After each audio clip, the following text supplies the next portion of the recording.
I think that we see a lot of the time that neighborhoods tend to mobilize around controversial issues, things that upset them, when art really gives us an opportunity to engage with each other and come together in a way that's really positive and constructive.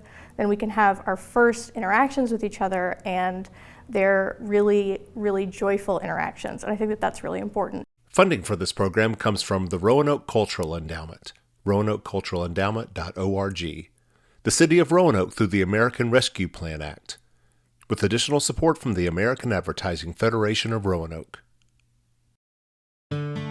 They're not the rich and famous. Their profit comes not from the thing they sell, but the good they do. Our nation has more than 1.5 million nonprofits that employ 1 out of 10 Americans, providing services that otherwise go unfulfilled, keeping our community connected when all else fails. But nonprofits often lack the tools to properly promote themselves, to inspire more donors and volunteers and clients to their cause. That's where I come in. I've been in the nonprofit world for nearly 20 years. I connect nonprofits with marketing professionals who donate their time and expertise so that, at the end of the day, these life-giving organizations can do more, do better, by creating more. That's right, buzz. 2 years ago, we embarked on an ambitious project with the City of Roanoke, Virginia, and the Roanoke Cultural Endowment to produce 6 episodes of Buzz starring arts and culture. Over the first 5 episodes, we featured the nonprofits that put on the annual Roanoke Arts Pop. We also highlighted the intersection between the arts and health and wellness, public schools, even economic development. Here in this final episode, I'm working with my good friends at Roanoke Valley Television as we look beyond the usual art suspects to the streets, parks, even homes close to where we live, all as we explore that classic Mr. Rogers question that Roanoke artists will be asking throughout 2024. Won't you be my neighbor? My name is Douglas Jackson. I'm the Arts and Culture Coordinator for the City of Roanoke, Virginia. My name is Molly Hunter. I'm the Neighborhood Services Coordinator for the City of Roanoke, and I work with a lot of the neighborhood organizations, making sure that they have access to city resources. The City of Roanoke really believes in the arts as a tool for becoming a better community. It adds a lot to our physical environment and engages people. And so we oversee funding for arts and cultural organizations, invest in programming for our citizens.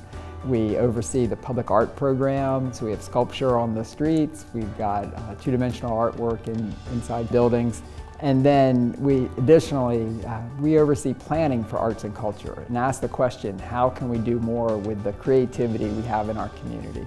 I think that we see a lot of the time that neighborhoods tend to mobilize around controversial issues, things that upset them, when art really gives us an opportunity to engage with each other and come together in a way that's really positive and constructive.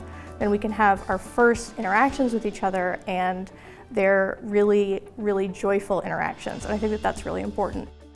Using art to help heal a neighborhood's wounds is not new for Roanoke, as can be seen at the city's Civic Center, built in the 1970s over a once thriving African American community in the name of urban renewal.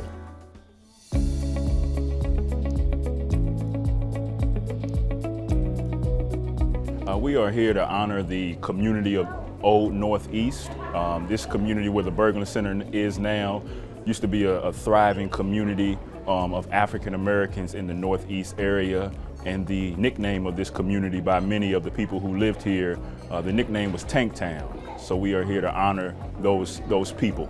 We wanted to put a plaque here to honor the folks in Northeast. And so myself and Richard Chubb came here to meet with the Berglund Center staff, and that led to Doug Jackson and Robin contacting myself and Bryce Cobbs to honor Northeast with a mural. And so that's how I got in contact with this. So today we're going to be unveiling three different things. First, we're going to be unveiling the painting I did for the Gainsborough community. We got to interview a lot of people from the community that were affected by the urban renewal back in the 50s, and It was just a fun experience to get us to let us know what the community needs and how the community was hurting from that. And we're going to be unveiling a painting that I actually did in response to that. And also we're going to be revealing the mural outside. It's actually the same painting, but it's just put on the wall. So it's going to be a really, really grand experience. And lastly, we're going to be also unveiling the names of the parlor rooms that the Berglund Center actually renamed in honor of some of the community members from Gainesboro. I just really wanted to kind of understand what the community was feeling, and I wanted to kind of see it from their perspective. A lot of times people don't really understand how bad and how much it impacted these people, and I wanted to kind of translate that into the painting. And I also wanted to give a piece of myself in the work, because I love just having that personal feeling inspired in my painting. So I just really wanted to tell that story and give the people of the community something to be proud of. Just, make sure that we pay attention to the communities that are no longer here and that are here still. These communities are often forgotten because we can't visually see these communities, but the people are real, the homes are real, and the community is real. So just always remember where we come from.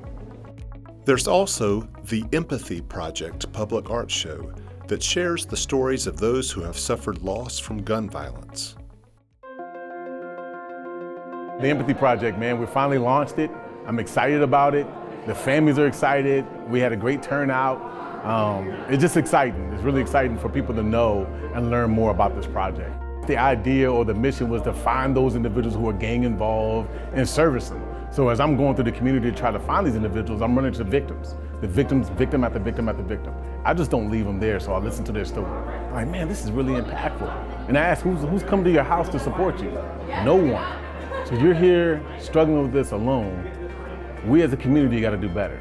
And it was victim after victim, family member after family member. Then I got to a point like, I need to do something. And then I was like, what do we do? What do we do? Then Doug Jackson put my hand inside of Jane Gabriel's hand. And Jane Gabriel had the same idea. And she brought a proposal about the Empathy Project. I was like, this is great. We already got it written out. We got an idea. We bring in Brian to do the spoken word. She's the visual artist. We bring that person back to life and shoot them back around the community to create empathy. And that's how it happened. We met with all the families, a couple of them several times, and we just sat around their dining room table or in their living room floor and heard the stories, where they were when they got the news, how it has affected them. And we just tried to put Brian's case, put words to it, and in my case, make a visual statement about it. It gives them a voice. It gives them a voice. It doesn't make them feel alone. It gives them an opportunity to talk to somebody about their hurt, their pain, and to actually work them through it, and that they're a valued member of the community. Just because their loved one has transitioned doesn't mean that you as a family have to transition. And it gives them an opportunity to be able to reach out to others who are suffering in the same way to support them.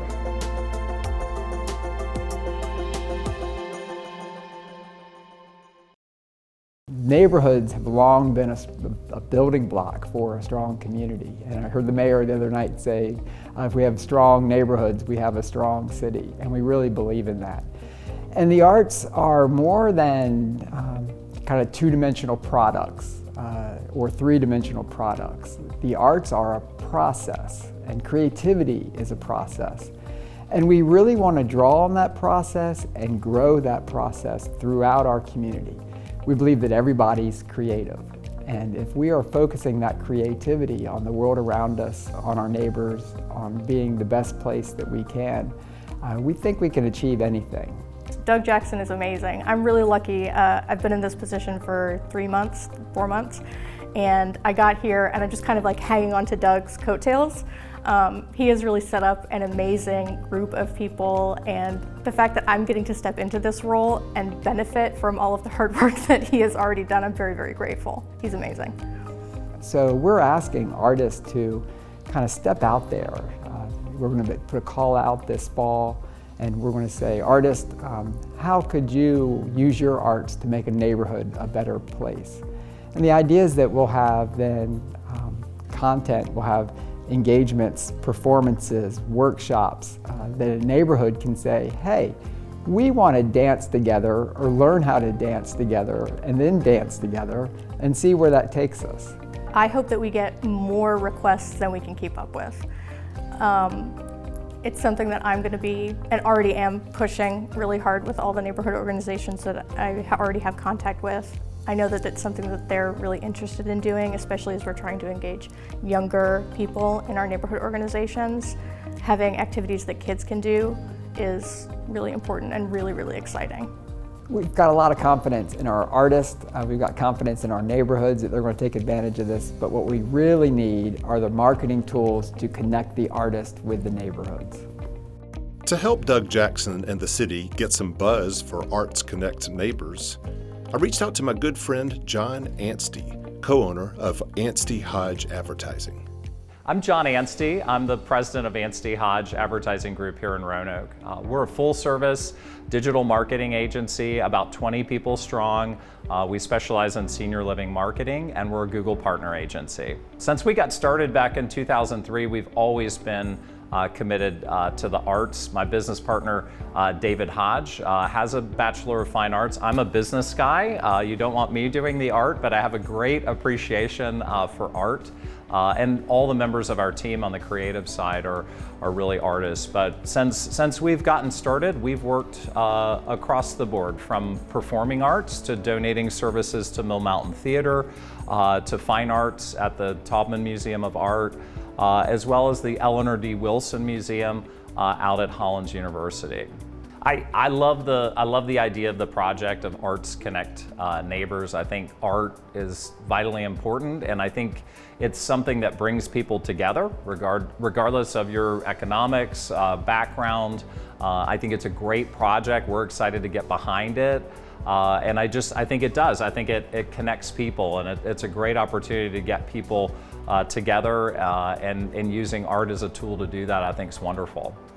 If I had to put a value on what it is that we're doing, both from a print standpoint and a digital standpoint, it would probably be about $20,000 if we build a client for this. We've been here for 20 years, and we've always given back over the years to the community, and I think this is a great project that we can help Roanoke and neighbors and the arts community with.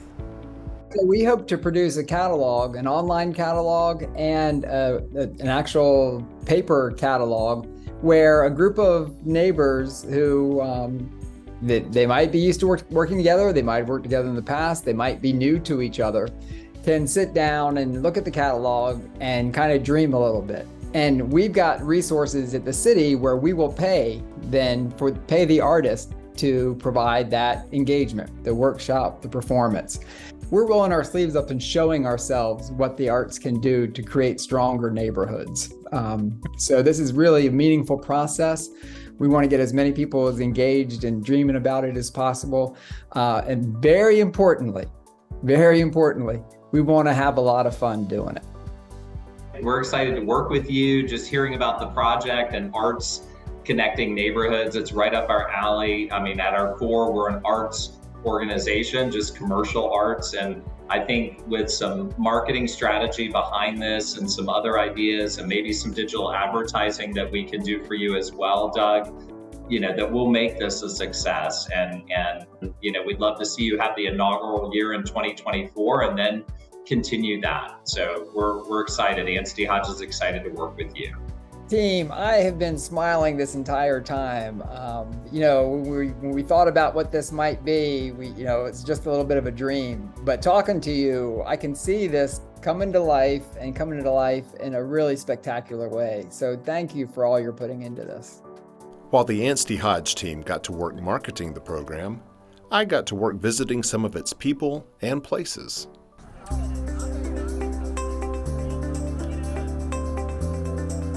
So we started this project on the 4th of July, and over the past few months, off and on, we've had, I think, 15 community days on weekends and throughout certain weeks. And we finished the 9th Street murals about a month and a half ago, and then over here on 13th Street, once we bumped over, that took us another 6 or 7 weeks.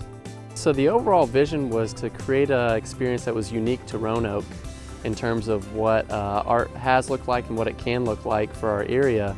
And we were able to incorporate, like I said, 10 to 15 different mural days where we were able to invite a certain number of people over to the mural and be able to really share in the experience. And I've always said that the artistic experience is even more powerful when you share it with someone else.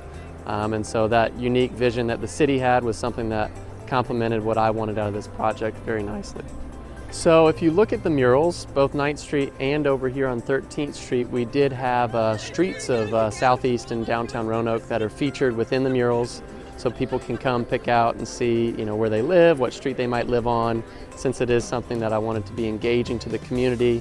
Besides that, we had imagery from the Greenway, local wildlife, dragonflies, fireflies, green herons, cedar waxwings, all sorts of birds and wildlife you'd see here on the Greenway, just to bring that extra touch of joy to an already beautiful space.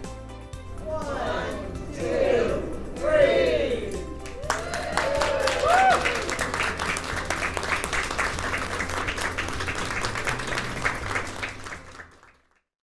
I am Bernadette B.J. Lark, founder and artistic director of Community Arts Reach. Brian Coonahan. I'm not from Roanoke. I actually grew up in Ireland, but I've lived here for 20 years as a teacher. I'm an artist in residence for the City of Roanoke and helped create the Daisy Art Parade. My name is Tahisha Woods. I live in the Southwest neighborhood here in Roanoke, and I'm an emerging performing arts artist. My name is Dr. Simone Patterson.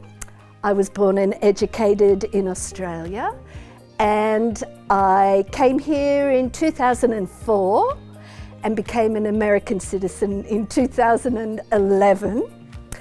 I took early retirement from academic life because I wanted to be a full-time artist. But more than that, I wanted to show the community that I was living in that arts could change your life, or in fact it could actually save your life. Community Arts Reach is a nonprofit organization targeting service to underserved youth and families in the Northwest community, of course, and then beyond. Northwest tends to be an area of more BIPOC community, so Black, Indigenous, people of color, so when I say BIPOC, with some lower income families and opportunities that we believe youth should be able to experience through arts, because we know the power of what arts can present. Arts has the power to transform, be a conduit into bridges of hope, often offer safe space for youth and community. It's just an abundance of goodness when you're talking about arts. Visually, when you're talking about the performing arts, it's just a lot that we can offer. And we often remind our youth and families that you hold value and you have the ability to offer whatever that goodness is in your own way and support. And together we come together and we share those gifts and talents. Daisy Art Parade was an art project last year that was initiated through the Arts Commission. And it was an opportunity to see how we can bring people together again and enjoy and celebrate diversity, inclusion, wellness, and justice in Roanoke. So it had a lot of heavy lifting to do, but we had a good time doing it. It's a long and cumbersome name, but the idea originally was to daisy chain people's art making together. So one community can work separately, a different community in a different neighborhood might make their own art. And finally in the parade is when you get to see all of the work come together. And those building communities, those making communities can get to promote each other and let people know that there's other groups out there doing it. It helps to defeat the silo situation that we're in, especially after COVID. It's about getting people to meet each other. I am not from Roanoke. I'm a native of Florida, born in North Carolina. Yeah, South Florida, beach baby. I actually initially came some years ago because I had some contacts here and I participated in the volunteer work with the Haitian refugee community. And that actually, I think, built this love I have for dance that has African roots, because I learned the language and lived with these people for years. But it's only been the past few years I was really able to see those connections back to just West African traditions. As a young person, art saved my life. it gave me my raison d'etre. It gave me my purpose. And so much joy can be found in the arts. Not that you need to be happy 101% of the time, because being an artist, whether you're a musician, actor, dancer, painter, or embroidery artist, you're still going to have difficulties. But having that purpose in mind to bring something into the world, to create, because really, that's why we're here.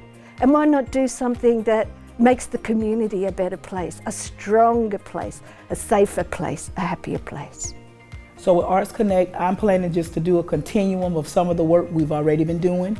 I want to offer an opportunity, it likely will be in spring or summer, where we will be engaging, I would say, over 120 youth and giving an opportunity for them to display and share the things that we've been rehearsing, the things that we've been working on to create, any particular pieces of art. So I want to connect in that vein for Arts Connect. In 2024, I'm going to revisit the Daisy Art Parade and try to make that bigger. And part of what I'm really excited about is this Arts Connect's Neighbors is a way to make it more connected with more parts of our city. So you really don't have to be an artist. You can just be a group of people who want to connect with each other. And art can be the way to do that. Just like sitting and watching a football game can connect people. Sitting down around a table with paste and torn bits of paper and making something can be a very stress-relieving and conversation-building opportunity. I like to think of it as a chance for people to talk to each other, not in an elevator pitch frame of mind, but in sort of a 2-hour peeling the potatoes kind of conversation. And I think that makes us more authentic with each other.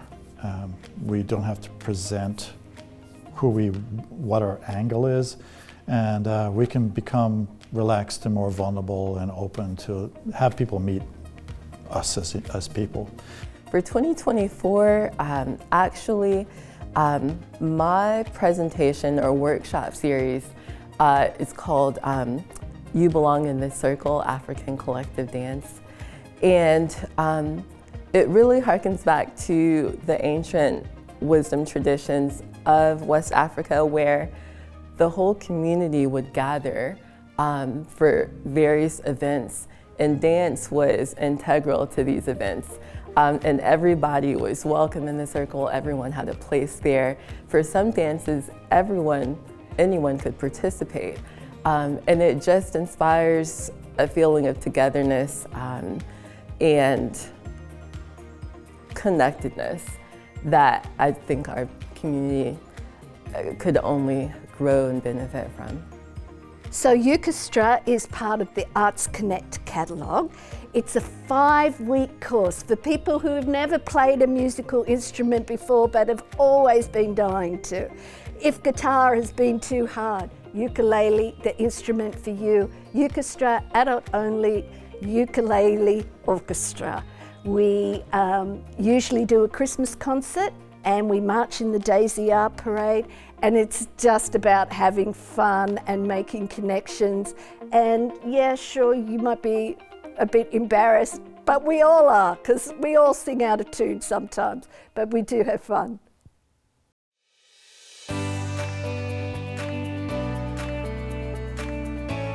On the big day, we're raking leaves. So here we are at Anstey Hodges Service Station, their headquarters in Gainsborough in Roanoke, and we have, hot off the presses, the new Arts Connect Neighbors catalog. Today we've invited artists, we've invited our partners, we've invited neighborhood leaders to come and be the first ones to get a whole kit, and it has some directions on how to use it. It has the catalog. We've got pins and a tote bag that helps people share what this is and have conversations. I cannot say how excited I am to be part of this project and the impact that it's going to have, that people can bring artists and performers and creative people to to provide opportunities in the neighborhoods that'll be free. So it's just so exciting to be part of it. I'm really thankful for it.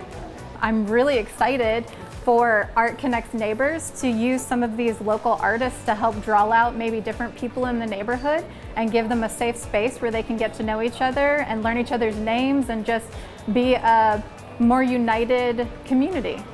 We're so excited to be partnering with Buzz4Good and Arts Connect Neighbors to help promote all these events going on around the city, and I think our audience is going to be really excited about it. Facilitating, collaborating, and being a part of this 6-part Buzz series, highlighting the arts in the many facets that they play in the City of Roanoke has been incredibly rewarding on so many fronts. We've bridged partners, we've developed more of a connection across the city, and also we've really identified and kind of unearthed and shown through this series just how important the arts are in so many facets of our life. This is the 6th episode in the series, and I couldn't be more excited with the beautiful catalog, all the artists that have come in and developed and are going to bring their work out into neighborhoods, and our neighborhoods are going to be stronger for it. So really, really exciting for the Roanoke Cultural Endowment to be a part of this, and thank you, Buzz, for what you've done. You know, we've never seen this done before. We just created it. It seemed like the right thing to do.